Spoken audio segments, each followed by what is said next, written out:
Hey folks, welcome back to the Mañana No Mas podcast. I am Kurt Von Ahnen, your host of the Mañana No Mas podcast and everything online that's Mañana No Mas. And today I'm absolutely thrilled. I've got Andrew Eggleton with us. I hope I said his last name right. If not, I'm sure he'll correct me. I met Andrew in person. And so this to me is a real treat. He's from Australia and he came up and he talked in Pasadena.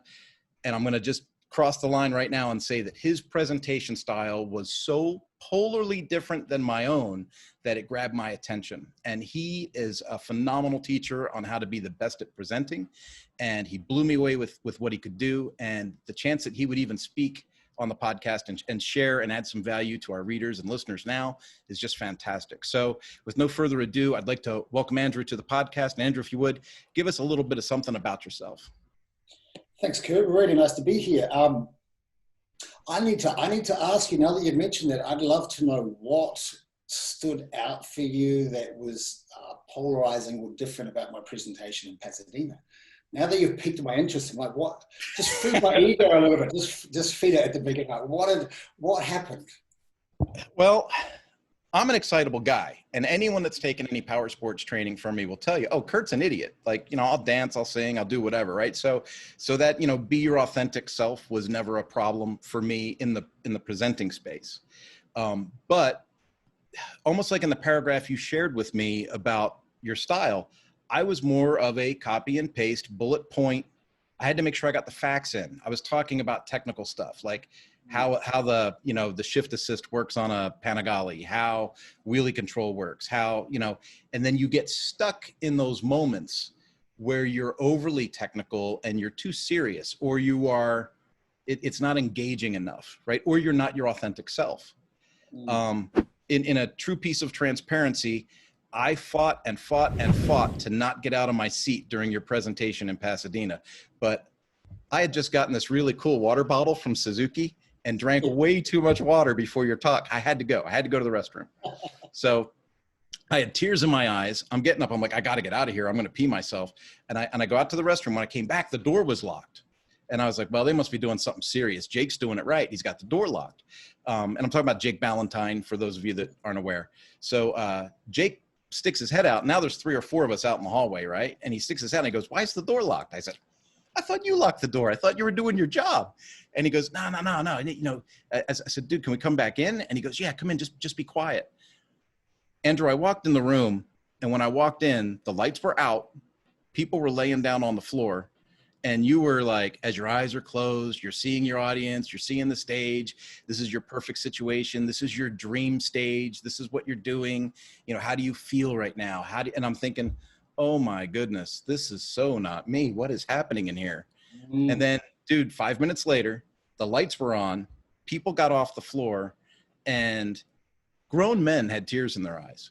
Like, and I'm looking around and I'm going, okay, this on the surface is not my thing, but what is it about you presenting and talking about emotions and how do you feel and what is your moment? And you made it very personable.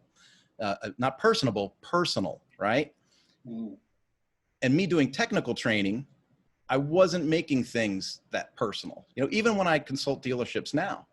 And so, and remember, this is supposed to be a podcast about you, not me, but, This is about me. Yeah. it's about you. I was just blown away. And I think about some of the folks that were in the room. Greg Kettner, the comedian, was there. Tessa, she does real estate and a couple other things. Suki was there. She helps disadvantaged people read or something like that. Dude, these people got up crying, and it was probably the most meaningful 45 minutes of the year for these people, especially considering the COVID crisis that happened shortly after. Yeah. So that was one of the last, human contact, personal, face-to-face handshake, hugs, experiences that group of people had before going into lockdown. Sure. And when you think of it in those terms, it's like, man, what an impact. And so, dude, I signed up for your 10-day Facebook challenge. I researched your website. I looked at a bunch of stuff, and you're the reason why people can see my garage now behind me instead of a green screen. Because I need to be my authentic self. I'm a 2-wheeled freak. I ride everything with 2 wheels, bicycles, motorcycles, everything. And it's like, if that's what I do, that's what people should see. Mm. It's really interesting. If I could take it from here, Kurt, and just Yeah. add another layer. I mean, the style of presenting I created was to get away from the copy and paste approach, which is the technical approach, which you've been mentioning.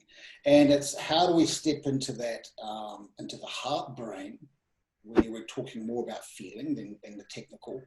And I also focus just as much on the space in between the words. I think that's just as potent as the words themselves. And when we get to speak from the heart brain and we know how to do that, we end up speaking with words that match the frequency of our greatness. And I know that can sound a bit woo-woo right at the beginning, but when you understand it, and I'll try and explain it in more detail.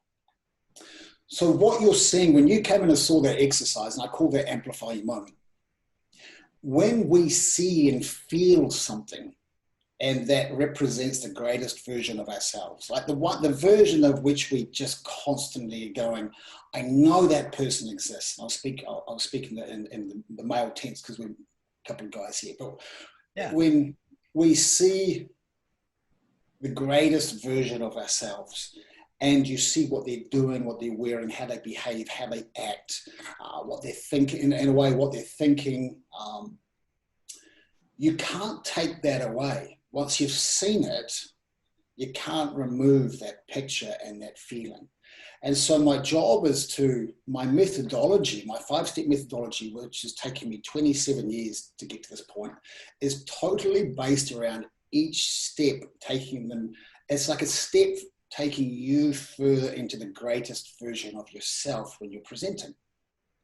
Now, the Amplify Your Moment exercise is, I built that music with a 3 crescendos in it, and I literally just lead people and drop seeds. I do the talking. All they have to do is let their imagination run wild. And you're painting a picture of that one moment in their lives where they've probably imagined it, they've never got really clear on it, but they sit in that space and you're on stage, you've got the amount of people in the audience that you've always wanted, you're speaking on point, you can see what you're wearing, you can see who else might be on stage with you, and this is the stuff where you start imagining these people. You imagine the bright lights, you imagine the standing ovation, you imagine how you hold yourself on that stage, and because your current self doesn't have it, or else your current self would have it. So you got to go, what version of myself, what greatest version of myself am I seeing? And then your job is simply to step into that version of yourself, which takes time. We've got all these little things that keep us in, that you were talking about fear earlier, our fears. But if you keep marching towards that greatest version of yourself, if you keep asking yourself, how does he act and react in any given moment, and you start taking those actions and reactions instead of your current actions, reactions, you'll become that. And since I started doing that and developing this myself, my business, my speaking business just blew up. I went from moving to Melbourne in 2017 and going, I'm going to give this presenting teaching a bit of a go. By the end of the next year, by the end of 2018, I had done a world tour and 3 retreats. And I was like, whoa, this is moving really fast. Yeah, this is brilliant. By 2019, I did 2 world tours, New York and London and New Zealand and Australia. I did a retreat in Portugal. I think it was 3 retreats in Bali. I did a retreat in Austria. It was just on. And I discovered that my capacity was way beyond where I thought it was. Like I just kept on thinking, if I want to play in that top 5% of the world, what do they do? Like, what are they prepared to do that I keep cutting short on right now? But it just had to constantly refine my thinking and stop acting as if my current self would now, like out of fear or out of old emotions. Do you know what I mean? Like making decisions from old Andrew, which was going to give me old Andrew again tomorrow? It's like, for me, I lost a bunch of weight. I used to be bigger. And one of the things that you do now when you're smaller is you'll wear the vest with the weights in it, you know, the ruck thing. Yep. I picture what you say as almost being like that. It's like, how difficult is it to drop 50, 60, 80 pounds and then strap 50 pounds on yourself after you've lost the weight and go run a mile, right? Mm. And it's sometimes you just got to drop the weight and you got to get rid of those old emotions and you got to push through. What is it? You go, what does it take? Like that person that's lost 50 pounds, what's their discipline, their focus, their behaviors, their actions and reactions? And what's the disparity between that guy that's lost 50 pounds and the guy that is sitting there going, I don't know how to do this. You just go, what's required of me? And some of it's so simple. You have to go to I'm just making this up, but you must non-negotiate gym once a day, like 6 days a week, non-negotiable, go to the gym. Yeah. 5 days a week, go for a walk, ease into a run. Non-negotiable, no sugar, non-negotiable. And then if I keep making those decisions and not negotiating with myself, I will become that man. And then it's like you get 2 months down the track and go, holy shit, this has happened. Yeah, it's working. And it's the same with everything. We touched on this sort of before we got into this podcast of most of the time, well, I see most people, their goals or the experience that they'd like to create for their lives. And this is all I did the last 2 years, was what experiences do I want to have in my life and how do I create them?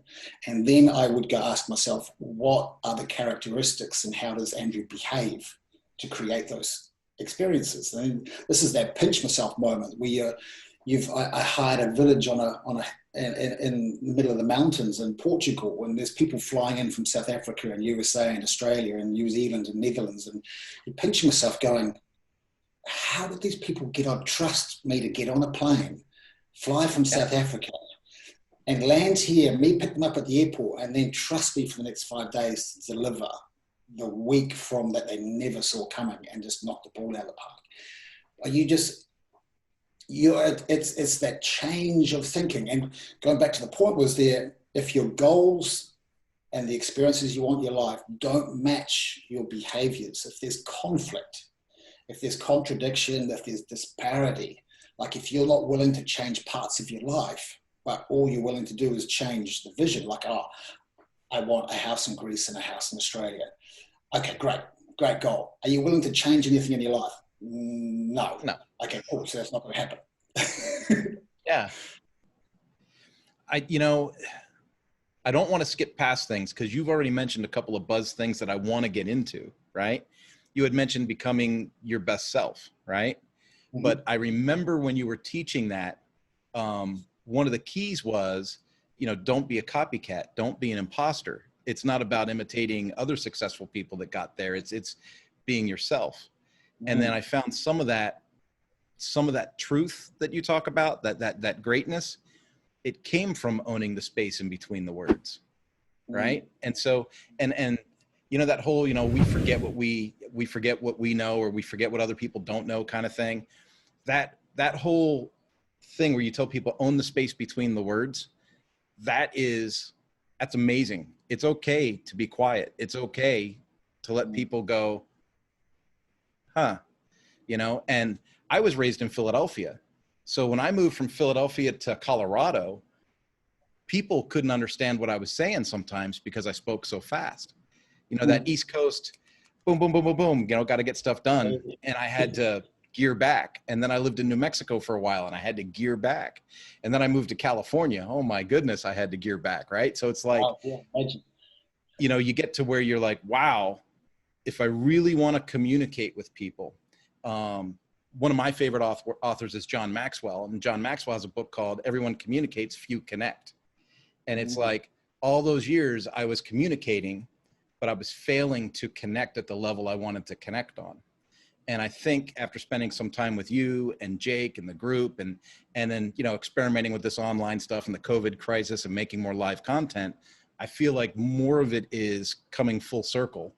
And it's like, okay, I feel like I'm finally, that whole disparity in our own, like when we talk about clients, you know, maybe I thought I was up here. Maybe I really was down here back in January, February, right? But through this process and through making the lives and the podcasts, I feel that things have come around a little bit. Super interesting. You're talking about connection, and connection for me, I think really can only come when you're in the heart brain. And just so people understand too, when I'm talking about the heart brain, I'm not talking about, hey, I speak from my heart and, you know, my heart's on my sleeve and I'll just tell you what it is on my mind. That's not heart brain. That's unorganized and unprofessional. And there's a massive difference. And this is, of course, when I start teaching people, they'll go, oh, you'd be really proud of me, Andrew. I did a video from the heart yesterday, and I watch it, and they're like, oh my God, they're in their pajamas, hair curlers in. And I'm like, I was just so authentic. I'm like, no, that's just unprofessional. That's just lazy. And it's just like, it is. Heart brain is. So the technical, think of the technical as the brain, right? The technical is your stored information. It's your stored words, your articulation, your knowledge that you've obtained already and held there. It's the points. It's like knowing these are the points I'm going to make over my presentation. Now, you should know this stuff by the back of your hand. Like I over prepare for presentations, right? That's just how I go about it. So then I can let go. I'm not on stage going, what's next, what's next, what's next? I'm like, it doesn't matter. I know this stuff inside out. Then I'm allowed to get into my heart brain. Okay. And that's going to help me navigate through this presentation. My heart brain is, what is the state that I'm in today? That first of all, if we're talking about authenticity, authenticity is, how are you feeling today? Like legit, like how are you feeling? And every day, if not every day, morning, afternoon, evening, there's a different state going on. And sometimes you roll out of bed and you're like, oh, shit, I'm in a really jovial, good mood today. And sometimes you're like, what the hell happened in my sleep last night? I feel like, you know, the Grim Reaper this morning. And each of those states we really need to take aboard. Each of those states is just as good as the other for you presenting. And this is what people don't realize. They think that they have to be in this great state of mind to present, which is kind of impossible considering our human nature, right? Yeah. So if you think of every state as our gift, you wake up in the morning, sometimes you're heavy, sometimes you're melancholic, sometimes you're joyful or happy. You're just like, oh my God, I'm super funny today, I think. But all of these states is authenticity. So when I go and do a video or I go on stage, I don't need to change my state. I know that the state today is my gift. My job is just not to judge it, to be wrong or right or positive or negative. I'm like, this is just the state I'm in. I'm feeling a bit deeper and introverted and melancholic today. Cool. So how is that now going to affect my chosen topic? So if I'm getting into I'm still going to be on point, right? I'm still going to be on point. But on those points, that frequency that I'm in today, because that's your heart brain, we're talking frequencies. If you're authentic, you'll stay from the beginning and work moment to moment. You'll work from that frequency that you are in. And if it's melancholic or deeper, and we're choosing our words from the heart brain, so we're choosing words that match the frequency that we're in today, those words are going to be very different than what we would choose from a different frequency. And this is the magic of the heart brain. You start speaking in language and finding words and ideas and sentences, and you go, where is this shit coming from? Like this, I would never have articulated this topic like this yesterday. And you'll never articulate this topic probably again the same way, but that is the joy or the impact of pure authenticity, because those words you're choosing are matching your frequency. And because they're matching your frequency, they have more weight to them. And if they have more weight to them, they're going to connect with your audience at a whole different level. Like they're going to feel those words instead of just words of going, I've recited this 100 times, or this is what I know. I just say this sentence here. Instead of going, how do I really want to articulate this right now from the state that I'm in. It doesn't mean if you're in a negative or down or irrespective or something heavier mood, you're not being grumpy or negative. You're just choosing words that are going to be very different than another state, which means if you think about it, if you're on tour or doing videos every day, your videos are always going to have a different feel, always on point, but different language, and language that matches the essence. It's got the essence of you attached to it. Kurt, that was pretty deep. I hope we didn't lose people. Well, I don't think we're going to lose folks. And it's such a good topic. I mean, honestly, if I look at who I work with, who I help, who a lot of my listeners are, a lot of it makes sense. I mean, think about it this way. If they're running a motorcycle dealership, how they address people and their state of the day can alter how they make a sale, right? I have authors that listen. I have people that have published books that jump on, that go out and do their talks and stuff. So this is phenomenal stuff. When you're doing your thing, like, so, you know, it's great that you're adding value to us and you're talking about the heart, brain, and going into some of your details, but what are some goals for you? Like what are some things that you're working on currently? Well, as you can imagine, I mean, the last time my goals changed a week after I saw you in Pasadena, and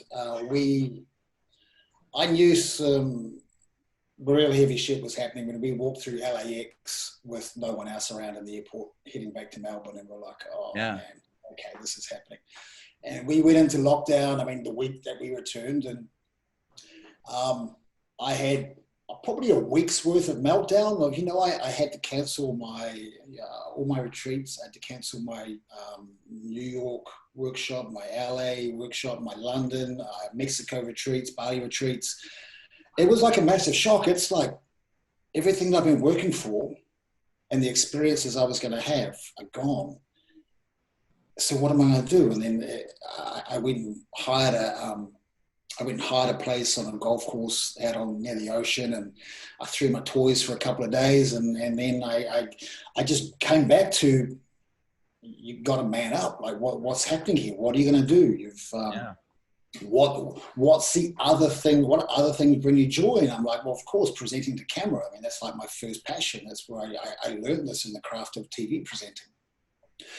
So it's completely changed, Kurt. And it's having to give yourself a whole new reason for doing what it is that you do. Like my reward before was amazing experiences. You know, I'd work my ass off to build a retreat. I'd run the retreat, and then I'd have 2 weeks off in Greece by the ocean and chill out. And I'd think about the next thing retreat when I was ready. Do you know what I mean? It was always big days, work to an experience, have the most amazing experience with amazing people, and then off. So it would almost be like big build up and then pinch myself moments. I remember after the Austria retreat last year, we spent a week there, and it was just saunas, steam baths, cold plunge pools, and wine and mountain views. And I just remember going, oh my God, my life's amazing. Oh my God, I've created an amazing life. And then this year was like chopped off at the knees and going, yeah, but you can't have that now. So now what? So my thing now is going, what brings me joy? What brings me joy? The one thing is mastery. Like, how good can I get at what it is that I do? How good can I get at what it is? So I've had two really life-defining moments in the last 2 years. 2 years. The first one was there was. Do you know understand Clearcognizance? You should probably describe it. I don't want to lie. Clearcognizance is when you have an absolute knowing. There is no room for doubt. It just happens, and you go, I know this to be true and happening. And I was sitting at a French cafe with the mother of my soon-to-be born child next week, and it's going. Well, I still have to change, and I just had this feeling, and this feeling moved up from. It's funny when I tell this on stage because I kind of point to my base chakra, but the feeling just hit me. It just moved up my body from nowhere. I'm like, whew, and it was a big, warm, engulfing, overwhelming feeling, but nothing nasty or it was just like, woof, and then within seconds, I'm just crying at the table. No, by the way, no alcohol, nothing, haven't touched, just sat down. And it like a side swipe. And I'm sitting there just going, woof. And Danny goes, "You okay?" And I went, "Yep, I'm fine." And she gave me a bit of time to breathe. And I was like, oof, wow, that was intense. And she goes, "What happened?" And I just went, I just knew, like, that feeling was clear. It just left me with this in my head: you're going to be the best in the world at what you do. And of course, once that sat there, from moving on from there, I never have had to worry about not being successful or not make it. Or I've always, now I just know, like I'm like, just keep pursuing mastery, man. Like you're gonna be fine. Do you know what I mean?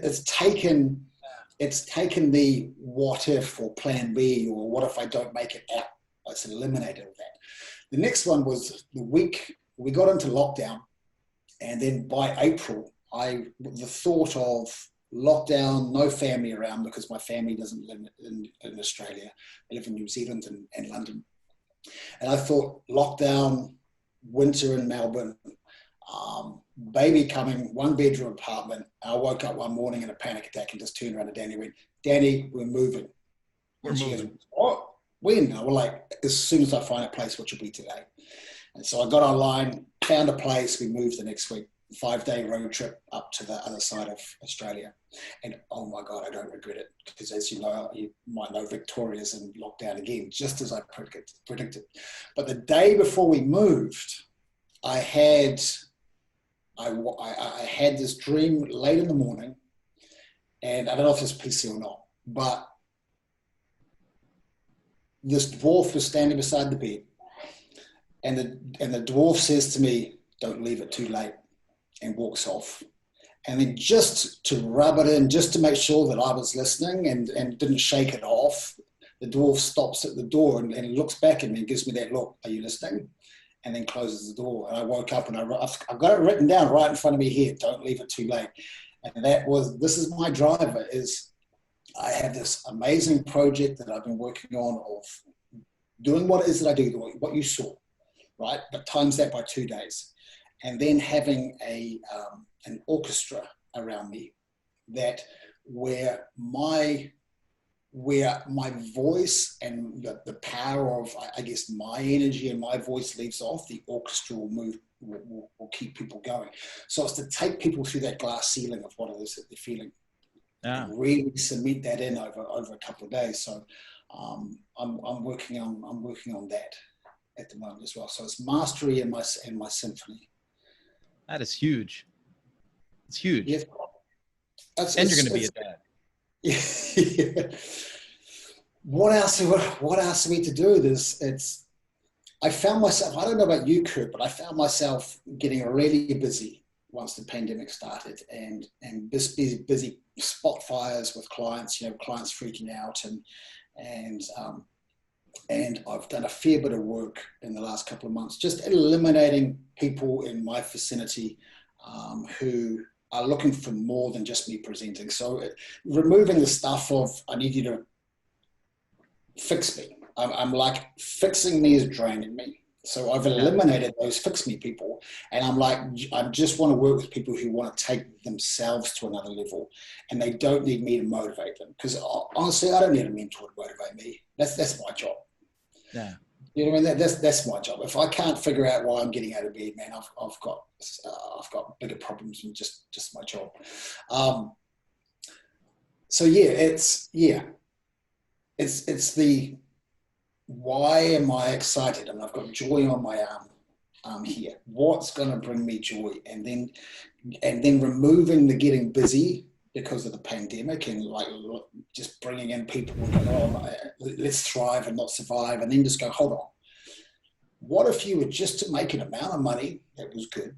That's fine. It looks after the family. It's still a healthy income, but remove all the other distractions and just focus on this project that's going to bring you immense joy." Now, if this brings me immense joy, it's also going to bring me immense abundance if I really get stuck into it. Otherwise, I think we get to the other side of this pandemic, whenever the hell that is, in a year or 2 years. I mean, none of us know, which is scary. And you go, I actually didn't do anything. Like I just kept coaching. And I didn't use that time. It was like I actually feel exhausted. And none of us can keep working without taking breaks and nourishment and holidays and just some time out with family and nourishing ourselves up, because it can be very taxing what we're doing right now. Yeah. You know, I don't think people realize how taxed we are or taxing this is. You know, from my personal experience, I can tell you that my job at Suzuki, corporate job, 40 hours a week, was not very stressful. I mean, it was a management level job and I was in charge of people but it was the first job I ever had as an adult where I worked 40 hours a week. Every other job before that was 60, 70, you know, and travel crazy, right? When I was the trainer for Ducati, I averaged 79 hours a week for 4 years, and I traveled 210 days my last year on the job there, right? So then I go to Suzuki, and I was working 40 hours a week. It took me months to get used to the idea that at 5 o'clock, people turned off their laptops, stood up, and walked out. Like, it blew my mind. COVID happens. People get sent home. People are laid off. They're furloughed. All these things are going on. And I found myself in a similar thing to what you described. I found myself busy. Different manufacturers had reached out to me and said, oh, hey, you're the expert on fixed operations. Can you write us a sample? Can you do this? I had a travel company reach out to me and say, can you help us with a travel website? So I made them a sample, boom, boom, boom. And I found myself giving myself these fictitious deadlines and this self-imposed, not stress or anxiety, but you know what I mean? I'm a results-driven person. And my joy, right, is I love to create things. And so people were giving me the opportunities to create, but there was no paycheck on the back end of it, you know, and I was losing precious time with family, and it was like I was selfishly keeping myself busy instead of being effective. It was like working on the urgent and not the important. Yes. So then I thought about it, and I'm like, you know, I've already got one published book. I got a second one that's written. It just needs formats and graphics. Like, why have I not finished that? Like, I've got to do that. I've got, you know, there's so many things that can add value to other people other than putting out the fires you described. And thing that, you know, I know that you say, you know, this would bring me joy, but I think the part that would bring you joy is you envision the value that you'll add to others through that project. Right. 100%. And you look at that and you go, I can't miss that opportunity because of who I can affect, of the impact I could have on others while doing what I love to do. And I'm in a very similar space. I've got to reduce some of this superfluous busyness and go, wait a minute, you know, I don't want to be lazy and sit and binge Netflix and eat bonbons. Yeah. But I don't need to take every Zoom meeting that comes my way either. Right. So I've actually been practicing the art of saying no and telling folks, I'm sorry, that's not in my wheelhouse right now. You know, maybe we can try it again and take another stab at it later, and just focusing on what's important, you know? It's nice. I'm not sure about you. I've really just been able to refine my skills and refine who I work with. And I actually laid down this foundation. I call it it's just a level, a bar of which is an indicator of whether or not I will give my time or not. So I have this fixed rule with my clients. You have to be practicing at least 5 minutes a day. 5 minutes a day, you will get some improvement. Do you know what I mean? And what happens when you do 5 minutes a day is you end up doing 10, 15, 20, sometimes more. But that 5 minutes a day means you'll get to that 50th practice where a penny drops. And you go, oh my God. And you go, I'm not getting many penny drops. You go, yeah, but it takes 50 to get there. So you've done your 50 times 5 minutes, you've earned the reward of a penny drop. And above that 5 minutes, you start to become good. You know, you start to go, you start to improve and go, oh my God, this is actually happening. Like Yeah. I'm moving forward. I'm attracting different people. I'm articulating differently. And then above that, people really start to see how you can get mastery. We're talking years and years, maybe decades, but you'll really see the reward happening under that 5 minute mark. So if a client asks me, can I have some of your time? And I'm like, can you tell me how many minutes have you practiced this week? And if it's under the 5 minutes a week, I can simply say, no, you know the rules. I Yeah. love it. You know the rules. 5 minutes, under 5 minutes is then you've got the people who just turn up to your calls, but don't do anything. Yep. It's like, Andrew, I'm paying for this information, but nothing's happening. You're going, are you doing anything? Like, what do you mean? Like, outside of the calls, are you doing any of the implementation? Like, I can tell you how to ride a motorbike, right? In theory, I can tell you where everything is and the weight and all the little details. But unless you're out riding a motorbike, at least 5 minutes a day, you're going to be really shit riding a motorbike. And it's going to be the same after a year or 2 years. I can't ride a motorbike for just 5 minutes, man. No, I love motorbikes too. Yeah, I got a motorbike in Bali, and I haven't seen it in a year because obviously I can't get there.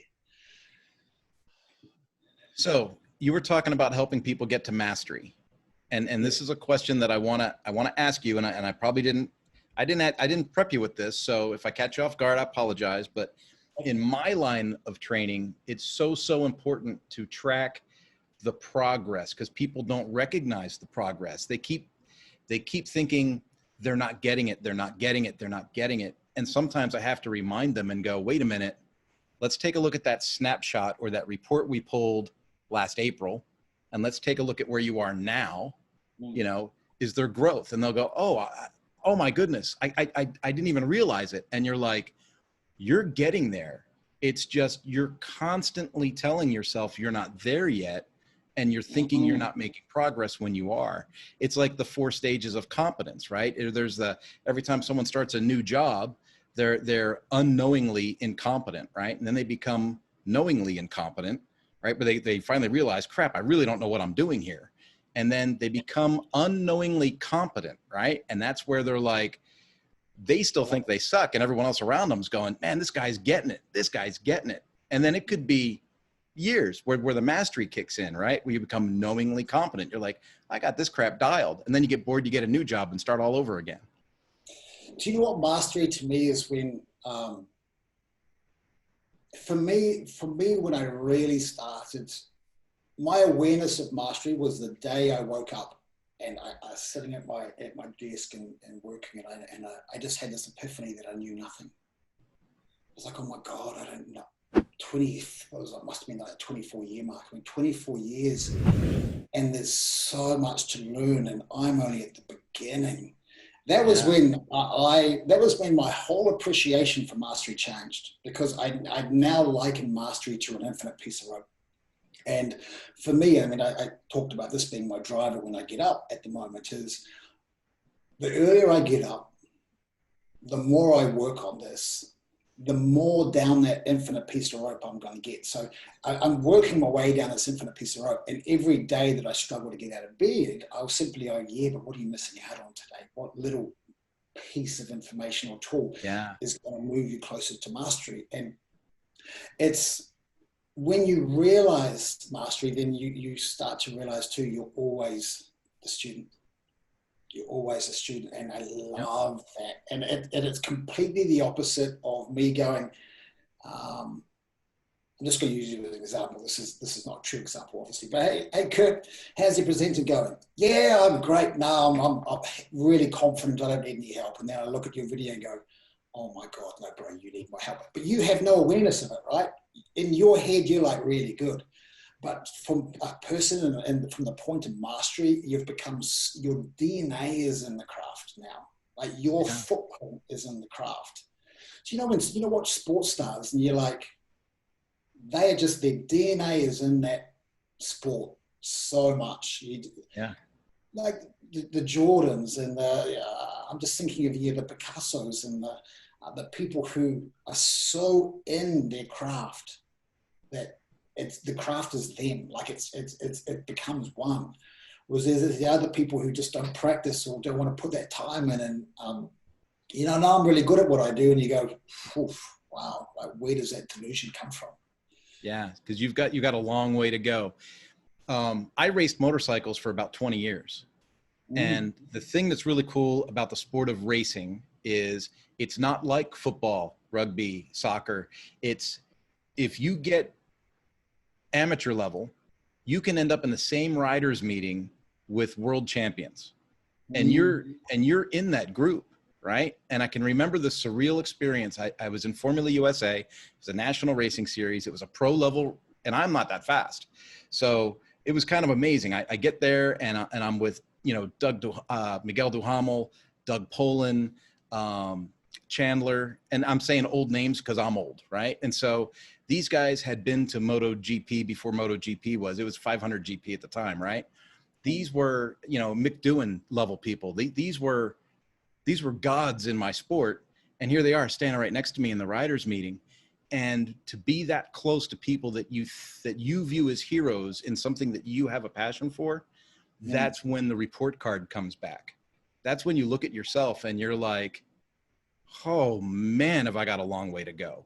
Yes, and if you get out into a practice session with these guys, right by you, and you're just sitting there, your bike's wide open, and you're thinking, I'm wide open, how come I'm not going that fast?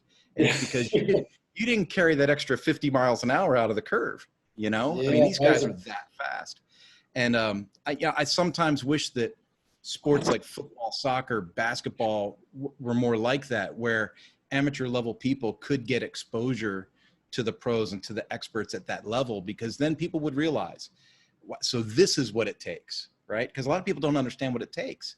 They haven't made the internal recognition. That you hit like a nice little, almost like a nerve. This is something that's changed for me in the last couple of months, and my mentoring now is very different than what it was pre-pandemic, and it's because I've had so much time in one space. Like, I'm not on planes, I'm not moving, I'm here. I'm just running. And I realized that some people come to me because they know that I know what it takes, and they're literally, Andrew, I just want you to feel like you can kick my ass and give me the world-class tools, the world-class pieces of the puzzle that make me a world-class presenter. And I'll give it to them. Then there's the other ones who come in and, what we were just talking about, aren't prepared to do the work. And it's the ones who want to play at that level that I love working with. Like, it's you, Andrew, you've been there. You've worked on film sets, you've played in the space, you've toured the world, you've done these things in the space.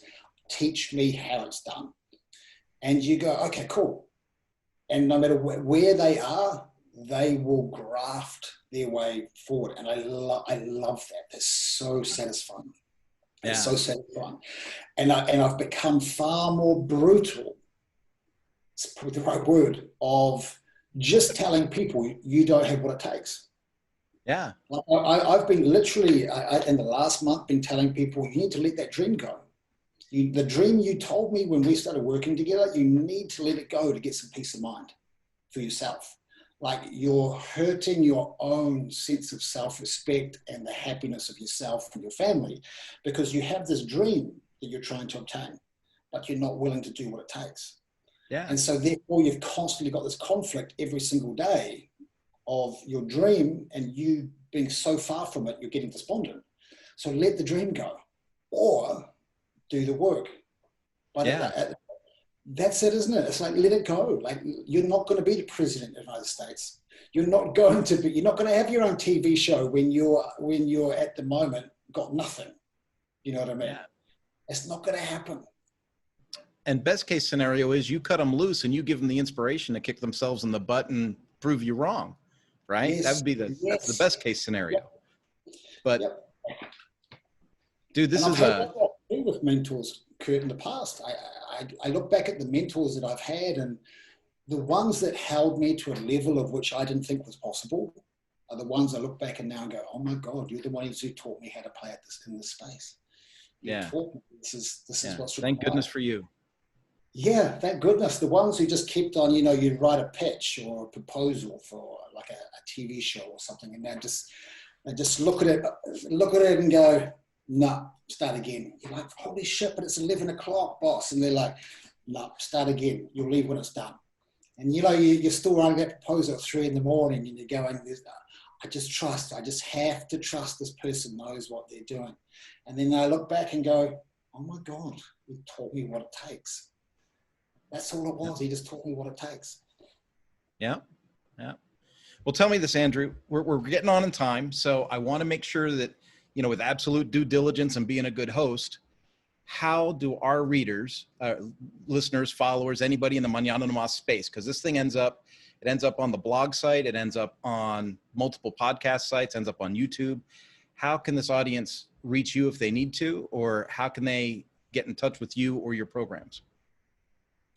Look, I mean, a good place is always the website, which is always, as you know, it's always a perpetual changing piece. It's funny when people go, I can't start my coaching or my work until my website's done. You go, your website is never done. Do you know what I mean? You look back in a few months and you go, how I've grown, that's changed already. Can I be bothered changing? Oh, just wait another 3 months. So andreweggleton.com. Yep. Is a place to start. And then, of course, I have my Facebook group, which I'm just teaching and giving away my tools and experience, which is the heart of presenting. Yeah. Now, I follow you on the heart of presenting, and I find it really, really interesting. You've got a nice collection of people in there. You've got it seems like a really good, is holistic the right word? I mean, it's just a great group of people. They all seem to support each other, and it's a really good community you've built in there. Yeah, I like it. I'm again constantly refining that too. You know, it's just constantly refining. Man, at work is never done, is it? The work is never done. It's never done.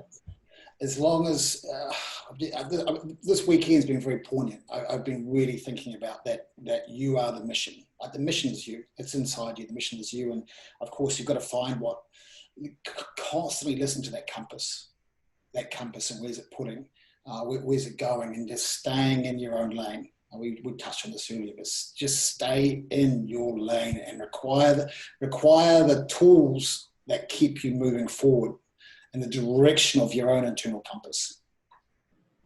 So for the people that might be coming in late, let me just say the pre-call that I had with Andrew, and at least twice during this podcast, we've talked about an internal drive. We've talked about recognizing what it is that drives you, what gives you joy, how to focus on what's important. Dude, I saw you get super, super animated talking about that earlier. How do you help guide people that you work with to stay focused on something that's that important to them? Or is that totally their thing? Like they need to do it. That's not your thing. Because I don't think people realize how powerful they are. Like I'll never, maybe in this lifetime, I'll never understand it. I don't think any of us will really understand it. Some people might say we are God or whatever your beliefs are, but I totally believe we are so powerful, way beyond which we just cannot comprehend. But when you are able to just listen every now, when you get in those zones of like, oh my God, I get it. Yes. Yeah. Listen to that idea. You have to trust those ideas and move forward with them. When that feels that good and that right, you have to take action, even if it is just imperfect action. For example, my symphony, I mean, let's be really honest, it's going to be a fucking mess at the beginning. I don't know anything about it. It'll be a mess. I mean, I might be an out of tune bloody musicians for just out of school. That's all I can afford. But I will learn from that. And at some stage, I will get to the point where I'm standing in front of people that are at the top of their game and going, holy shit, has happened. Yeah. But it's just that beginning. So how I keep people on track is I make sure that they're just focusing on the information for them, that they're not grabbing at all this other stuff and changing. And what I tend to see is 1 week someone will turn up and say that this is what I do. And then I'll read some of their social media or something a following week and they go, you've changed what you do again. Oh yeah, because Brian told me to do this. I'm like, oh my God, stay in your own lane. Stay in your own lane. Absolutely, until it hurts. Stay in your own lane. Otherwise, I think we were talking about it, it's like you're grabbing a whole lot of bits of puzzle and trying to fit all these different puzzles and make it fit. Make one puzzle. Up for you to move forward. And all you want is to go, what pieces of the puzzle do I need right now? What do I need? I need this. Right, cool, done. I need this. And just if you know where your compass is pointing, if you know when it's right, you know when it's right.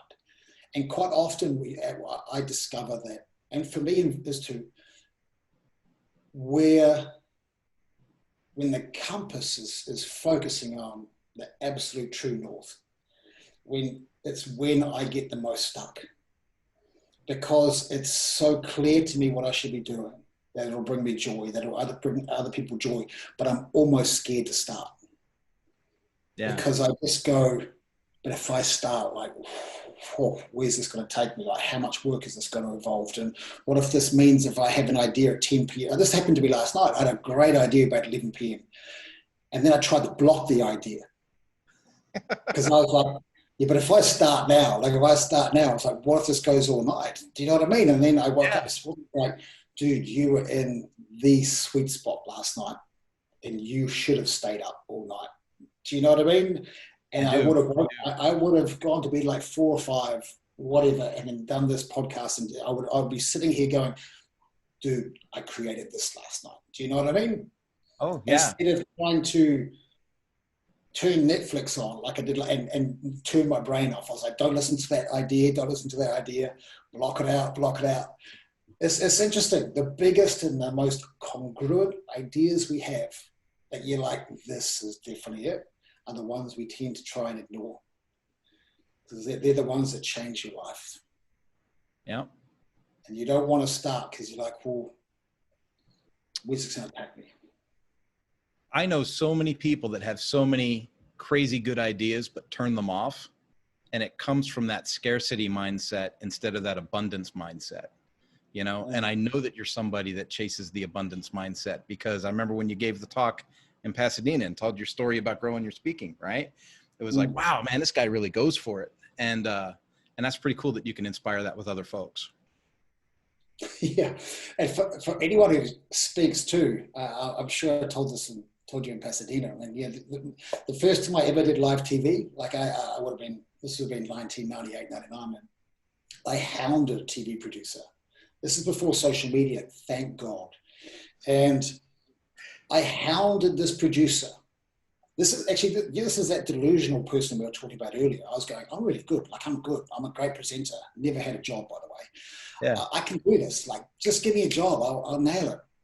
And of course, I get this job, and he finally gives it after 2 years, and he goes, okay, Andrew, we're going to put you on live TV on this segment, and I'm going to pair you up with somebody, because basically he's saying, I don't think you've got the skill set to hold this live show by yourself. I'm like, bring it on. Let's do this. And so I turn up. I'm thinking this is my biggest moment. Like, the world is about to see me. Like, get ready. I'm going to change the world with this 30 minutes. And I thought that everything that I said had to be life-changing or poignant or funny. It's a lot of pressure to put on yourself when you don't know what you're doing. Yeah.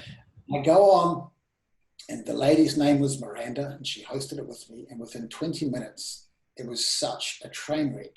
She started crying live on TV. She started crying like I was ruining her show. And she then gets up and she runs out of the studio and closes the door and leaves me anchoring the show, and with no skill set, none.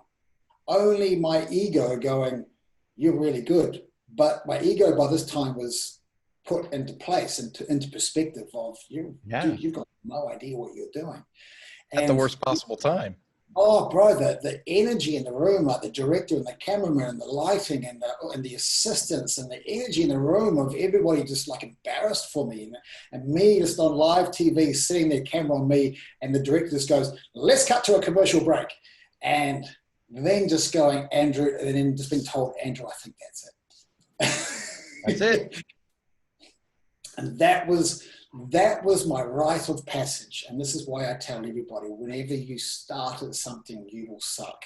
And that is fine. And I've coached Olympic athletes and America's Cup sailors, and they all say the same thing. You always suck at the beginning. But it's just then how do I get a little bit of improvement every single day? And it all mounts up to that point where next minute they're gold medalists in another sport. Yeah. You go, wow, they're just amazing sportsmen. It's like, no, they just know the recipe. Nice. Well, Andrew, I'm going to tell you on behalf of our audience, man, I have really, really appreciated the time and the content you've shared today. I find it amazing. I do. I key into it and it gets me fired up. I thank you so much. And all of the ways to contact Andrew will be in the description of the podcast and the video on YouTube. So with that, Andrew, let's say goodbye to them. Goodbye. Thank you very much.